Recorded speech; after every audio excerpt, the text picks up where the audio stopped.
What's that, Skip? Shauno's talking about Supercoach again. Let's go.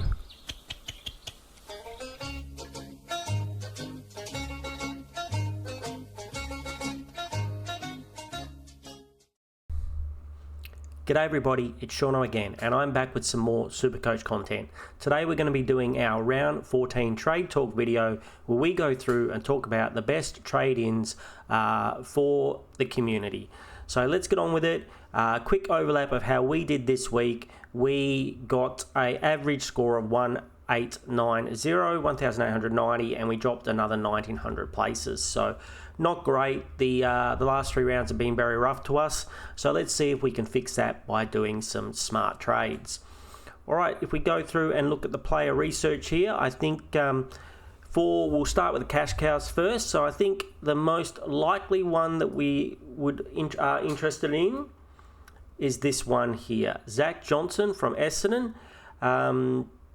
Has looked good both rounds. He was a sub in the first round, in the first time he played in round 12, so we do need to be aware of that. But he was looking good before he was subbed out. He was actually scoring more than most other rookies. As we can see, he was on 48 and he was subbed out in the third quarter. So if he played a full game, he probably would have got about a 60. So as long as he keeps playing and he plays full games, he looks pretty good. So the fact he wasn't a sub this week is also nice. So I think he's probably the number one pick this week, especially at the bargain basement price of 113,500. So if you're looking for a downgrade, I think he is probably potential number one. Now, number two, I would think is probably Isaac Keeler. Even though I have to admit, I don't love this pick too much. He does have a break even of negative 33, so he should make you money. It's going to be hard to score less than negative 33. He scored a 67 and a 64 in his last 2 weeks. Before that, he got a 18 and a 14. Now, one of these rounds was a sub, but one of them wasn't. So he scored less than 20 with 70% time on ground. I think I've got it up here for you guys. Here he is. So he played in this game here where he got a 18, he played 78% time on ground. That's a little bit of a worry. The time where he got 14, the time where he got 18, he was only on the ground for 50%. That's the sub one. So that game's a little bit of a worry. And as you can see, early on in the season, he started getting around 30s, 40s and 30s. So I'm not too sure if these last couple of weeks are going to be regular for him. And at that extra price of 165,900, I think he might make you money this week. But if he goes back to scoring those 40s and 30s and he's playing kind of like a forwardish role, then I think it could be a bit of an issue. I think this is his heat map here. So actually that's a defense when he plays in defense. So he might have been moved actually. Let's check this. So did he get moved from defense? That's defense as well, so that's good. What about when he scores this 18? Is that going to be in defense, or is that going to be when he scores this 18? Where's he playing? He's playing forward. So it looks like he might have had a position change. He's gone. You can get him as a forward in your team, but it looks like he's gone back to play defense. So this could be a good thing. This could be a sign that his scoring is going to be more around the 60 side instead of this 30 side. So I think he's a reasonable pick. Hopefully he holds that role. He is more expensive than the other rookies, so definitely want to take that into account. I think just the fact on price, I'd be going Zach Johnson first and him as number two. Then the third one, I like this choice, and I think this choice is scary. So he's got a similar break even, negative 73. He's also at that higher price bracket. He's at 176,200. Tyrell Delware of West Coast Eagles. Now, he's had a couple of good rounds, but the reason is he's taken over that Marek role, that kick-out Marek role. So he was scoring not very well, and then he's got a 51 and a 90 in the last 2 rounds, and he's taken some kick-ins, I've got the kick-ins here for you. So Marek in the last 2 rounds taken no kick-ins, as we know. And so he's taken over in the last 2. He's actually taken those Marek's kick-ins. He took 5 in round 12 and 4 in the last round. Now, even though he took 5, he still only got a 50 though in round 12. So 50 to 90 seems probably about where he's at. The only problem is we know what Minnie McWalter's been doing down there at the Eagles this year. At any second, he could be moved out of that position. He could be dropped. He could be made the sub. We've also don't know what's going to happen if they're going to play this mid-season draft Tom McCarthy guy. If they do, does he go back and play a position? Does he take kick-ins? It's a little bit up in the air. So if we knew he was going to take that role and keep that role, I think he could be a great pick. He could be the new Marek. But if his role gets changed, he could all of a sudden be out of the team, up forward, scoring your 30s, or just not great. So the other advantage for him is he's got DPP status of forward mid, which is nice.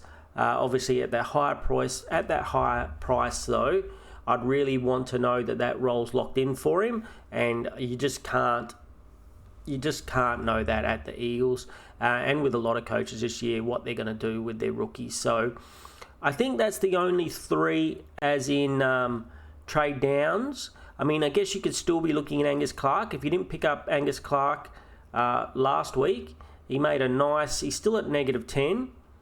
His role seems to be reasonable. He's gone 97, 44 and 71. So he seems to have potential scoring, potentially even on-field scoring. Not that you'd like a 44 on your field, but you'd definitely take the 97 or the 71 from a rookie any day of the week. So I think he's still an option at 177. He would be probably safer than the West Coast Eagles boy, I would say. With the Essendons with the injuries that Essendon has, I would think that he's going to get a game for a while. And that first game where he scored 3 goals is surely enough to let them persist with him for a little bit at least. I don't think anybody else in the way of rookies is available. So let's have a look. If you want to do an upgrade, you're struggling with my words today, crew. You've done your downgrade with a rookie, and now you want to do an upgrade. So let's see who is available. Now for these upgrades, I think at this time we should only be upgrading from people who have come off their bye. So that's what we're going to do. We're only going to go through the people who come off their bye. So that's Carlton, Fremantle, North, Port, St Kilda or Western Bulldogs.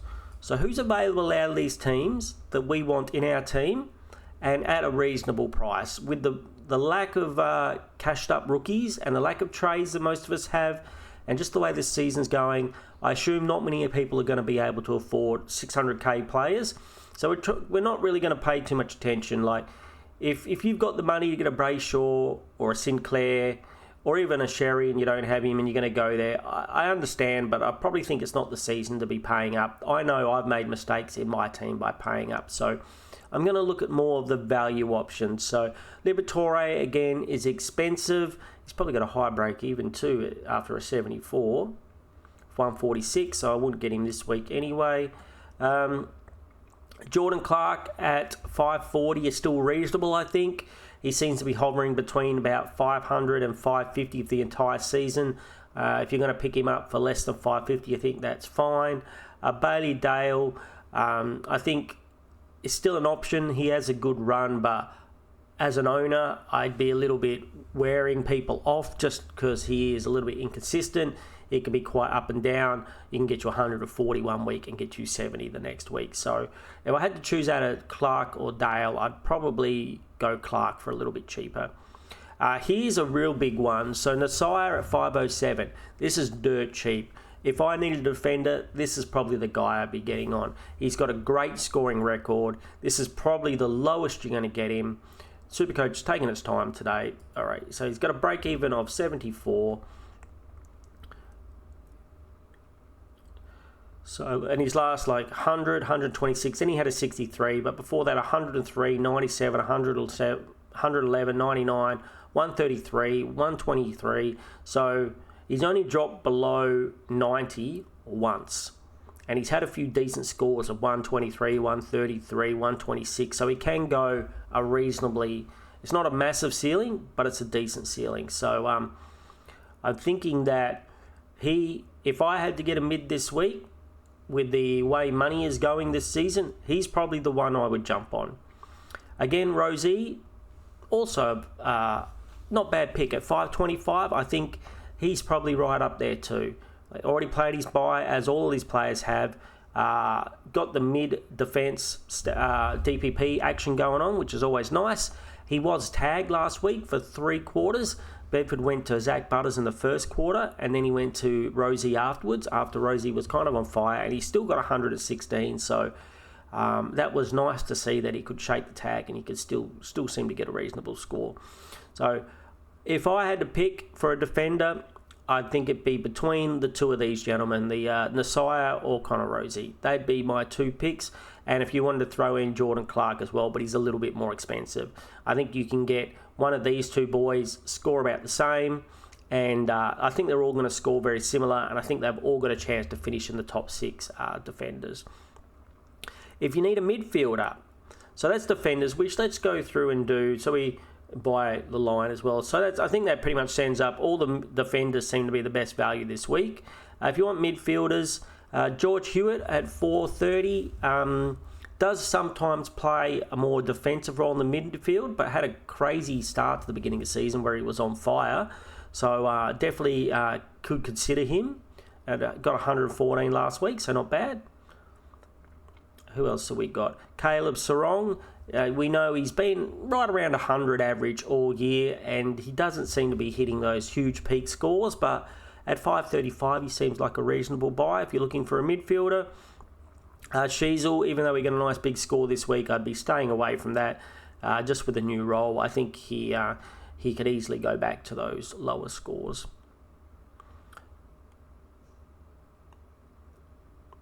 Who else have we got available? Now, here's the one that most people are going to look at. Mr. Butters. So, if you're going to get Zach Butters, this is probably the week to do it. The question is, do you want to pay $560 for him? Honestly, I think it's still a very reasonable price for Butters. If you can afford this price, it's not going to blow up your team, and you need a midfielder, he's probably one of the best to go for, I think. He's got that really high ceiling. Yes, he's a bit susceptible to a tag, and we're all hoping that Toby Bedford would tag him this week just gone. He went to him for the first quarter, but then when Rosie was looking very dangerous, he changed over to Rosie. So he got off the chain for 3 quarters and managed to score a 140. So it shows you what he can do, and we've seen these 2 160s earlier on the season. We know he can go big when he's not tagged. So I think most people are probably going to go there. If you want to follow the pack and you need a midfielder, that's where you should be going. If you want something a little bit different, you probably should be trying somewhere else. But like I said, this is the cheapest you're going to get him. So if you desperately want Zach Butters in your team, this is probably the week. LDU still has had a very up and down season. I don't think I'd go there, but is very cheap at 500. Jai Simpkin, probably better talk about the forward if you wanted to go for a bit of a pod forward. I think he's a chance. My opponent in my leagues had him this week, and the 110 certainly helped him out. We don't know if McRae's going to be back. We're sticking to midfielders. We'll get to them when we go to forwards. I don't think there's any other midfielders that I'd really be considering. The Bonta's at 620 now, which is probably also round about as cheap as... We keep saying it's as cheap as he's going to get. 164, you can wait another week on Bont. If you don't have Bont or Zach Butters, you'd be snapping up Zach Butters first, for sure. And if Bont comes out, delivers another 100, he'll be less than 600 soon. I wish I had waited. Definitely buying Bont at that higher price was a mistake for myself. Now, there's only other one midfielder that I want to talk about, the value option. So the risky value option. Now, this might be the option that I'm going for just because we don't have the money to go anywhere else. I don't think I can afford Butters, to be honest. So what I might do, and what you probably can do as well if you can't afford Butters, is go Sam Doherty. Now, Doherty, for the last season and up to now, has been playing like a midfield role until the last 2 weeks, where he's gone back to that role that he loves, that seagull in the backline role, where he's got 118 and 107, and he's still at 400k. So he definitely is a bargain. Now, will he keep that role? I think from what I've read, he'll either keep the role or he'll be dropped. It's one or the other. He said to the coach that he wants to stay in the one role, and the coach just discussed it with him, and he went back to the VFL and he played that role, and he's came back, he smashed it in the VFL. And so he's came back and he's played 2 weeks now in that role in the AFL team, and he's done very well. He was definitely one of their best players in round 11, and he certainly didn't do too bad in round 13. So I think it'd be a bit rough to see him get dropped, and so I figure he's probably going to hold his position, and he's probably going to hold that role as well. So as a value pick, if you're like me, you can't afford the Butters, maybe you want to get off someone like Levi Ashcroft, who's going to lose a lot of money this week. It's only like 20k to go up to Sam Doherty, and he can deliver higher than this 118 as well. If he gets on a roll, he could easily pump out a 120 or a 130. I think in this current role, it's anywhere between maybe a 80 to about a 115 is probably going to be about what you should expect out of it. And for a 400k player, if he can average me 100 on the dot, I'll take that every day of the week, and then I'll try and fill up my team in other spaces. So I don't think I know of any other value options this week for the midfield. So I don't think we'll have a very, very quick look at rucks. If for some reason you need a ruck, good luck getting Sherry and Gawn, being how expensive they are. Luke Jackson is also expensive. Still managed to pump out a 122, not last week, but the week before, playing as a midfielder, not even as the number one ruck. Tom De Koning, let's have a bit of a chat about this. So he's come out and he's smashed a 146. So if you do need a ruck, that's probably good value. I mean, I would say this is the cheapest you're probably going to get him. And so at 91, we saw he was a bit up and down the last few weeks he played, but with a 146, you think that's like a hey, I'm back score. So definitely someone to consider if you need a ruck. He'd probably be my number one choice if you can't afford one of the big boys. Not too sure why Gawn is not on this list.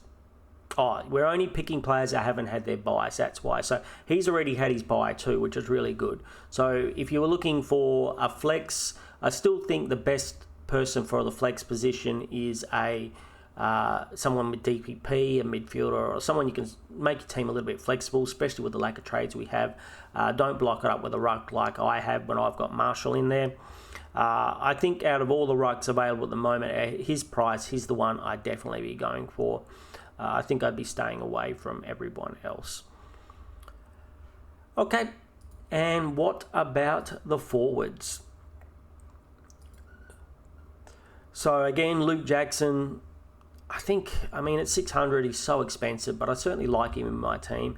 I think if you had 620k though, you might be. It's still always that worry with Darcy, but is he going to be that good as a midfielder every week? I'm not too sure. So if you go there, I totally understand it, and it would be, it's a nice 20% of teams he's picked in, so a lot of people have got him now, but he's still, when he goes big, he goes really big, and he's a nice one to have in the forward line. And even if he doesn't play the ruck, when he plays forward, he can still score 80s and 90s, which is still not bad for a forward. Shai Bolton, we probably missed the boat there. Caleb Daniel came back with a big score. I don't know if I'd be buying him in, but at 450, I think it's a reasonable now, considering it looks like he's locked down that role again. Looks like Sheasel's gone up forward and he's locked down that role. We say that, and every time we do, they change the role on us.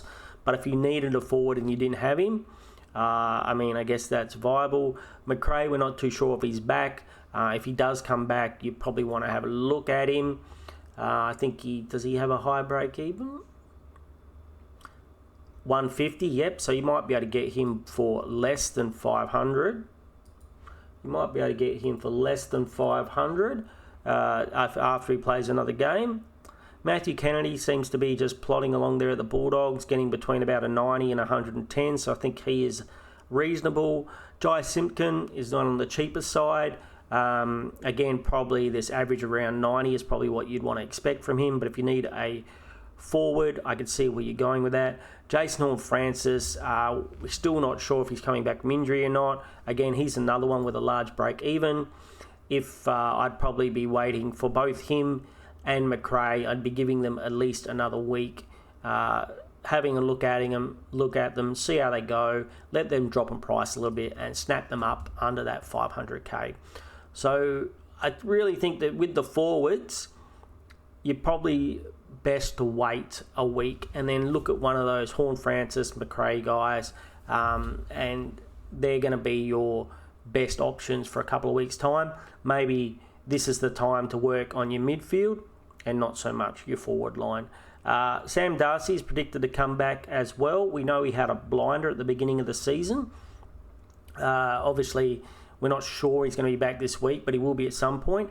And he's a break-even 191, so he's another one. Let him play for a week or two. You might be able to pick him up for low 400s. And considering, let's see, how did he do at the beginning of the season? He was killing it, wasn't he? Yeah, like 76, 117, 125, 141, and an 87 before he got injured. So, if he can recapture that form at like 450, 420, he could be a very good pickup. So I think that's probably your best options for your downgrades and upgrades. I hope that helped you out a lot. Don't forget to hit that subscribe and hit that like button and leave me a comment down below because that helps me out a lot. And let's go and we'll have a quick look at captain and vice captain choices. We'll go back to my team and let's have a look. So this week we have, I think if you've got the Cherry and Gawn in your team, you just go the two of them. Vice captain Cherry into Gawn and then use one of your non-playing players as on the bye to use him as your loophole to get the captain score if Cherry goes big, and if he fails, go back to Gawn. Now, if you don't have the two big boys, I think either way, if you have Cherry or Gawn, you go somebody into them. So if you bought in Bont, I guess you can always have a go at Bont. Unfortunately, Butters, if you're buying in Butters, doesn't play till later, almost last in the round. So St Kilda versus Western Bulldogs, I guess you could have a go at Dale or Bont. I'd probably be more happier if you went with Bont just because we know that he's got more chance of going huge. Dale can be a bit up and down. As for St Kilda, maybe a Sinclair option is viable. Then you got Hawthorn and Adelaide after that. You could have a go at maybe Jordan Dawson. Hawthorn is a tough matchup though, but you never know. Dawson could go big, so Dawson into a Cherry or a Gawn could also be the way to go. Next game after that is a Brisbane GWS. So again, I don't like Whitfield's new role, so I don't think I'd be trying Whitfield as a vice captain. Maybe you could have a go at a Dunkley or a McCluggage or a Neil. Again, vice captain into one of the big boy rucks. If you don't have either of the big boy rucks, you're just going to have to go one of those midfielders into another one. Like if you're getting, say, Zach Butters or something this week, you'd go someone into Butters who's playing later on in the round. I think that'd be my best picks. I wouldn't do Bailey Smith this week just because he's come off that illness or injury last week. So I think they're probably going to be the best opportunities for getting the highest score for your captain and vice captain. And so I think hopefully that helps the community out. Me personally, we talked about the trades, this is what I'm kind of looking at doing. So we're going to go Doherty to Ashcroft and Johnson to Lindsay. Both Ashcroft and Lindsay have massive break-evens of 100 for them, so they're bound to lose money. They both lost money this week. Lindsay's been a sub, I think, 2 weeks in a row now, which is a disturbing chain of events. I was kind of hoping that he might even be able to play on my field for a while, and same with Ashcroft, play on my field and be like a nice playing rookie, but they both seem to be as must-sells, I would say, almost this week. Otherwise, you're going to lose money, and money is so valuable this season. I don't think I could afford to lose. I mean, it'd be almost over 30k between the two of them. If these scores stand up, which they could even do worse than these scores and lose like 40k. So we'll get in Johnson and we'll get in Doherty. And then for me, I have a decision. So we do have that gives us 240k in the bank. And we've got this problem with Green for me down here, who has 154 break even. Plus he might not even play because I believe he was concussed. And so we could jump on the Butters train like everybody else. We would just like put Gross forward and then go bang, and we would have Butters in the team, which seems nice. This seems like a thing that you'd want to do, right? The only problem is for me, it leaves me in a grave position for next week. I would have 47k. I would only have 8 trades, and next week I really want to get Mills. So Mills is 357, I believe, is what a Mills cost. He's having his bye this week. Here he is, 357. He had looked pretty good the first 2 weeks. He got a 69 and 107. So, you know, that first week his time on ground was a little bit low. It was like they were warming him into it. He has a week off. Then they play him for pretty much a full game. I'm pretty sure they played him as a full game, very close, in the middle. And he, I think it was in the middle, very close, or just behind, playing in the middle but behind the ball. And he got 100. So if I was to get Butters this week, I won't be able to get Mills next week, because with only 40k, even if I got a 99k rookie next week, say the West Coast Eagles boy comes in, he's 99k, and the most money I could possibly make would be from a Kako. So I'd make 118k.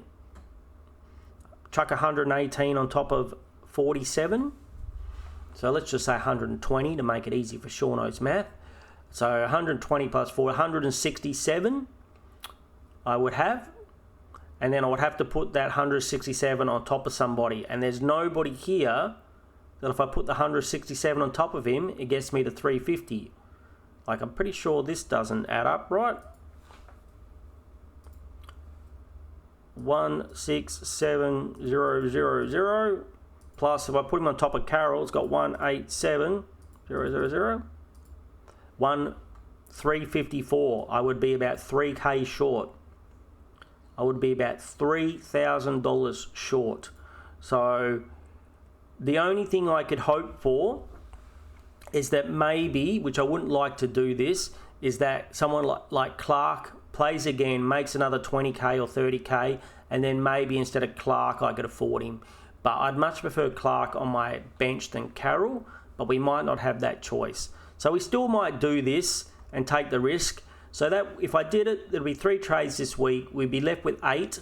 And then if we were lucky to get the 99k rookie, like, there's no guarantee that there'll be a 99k rookie. And if he does play, he'll still be only played for 1 week.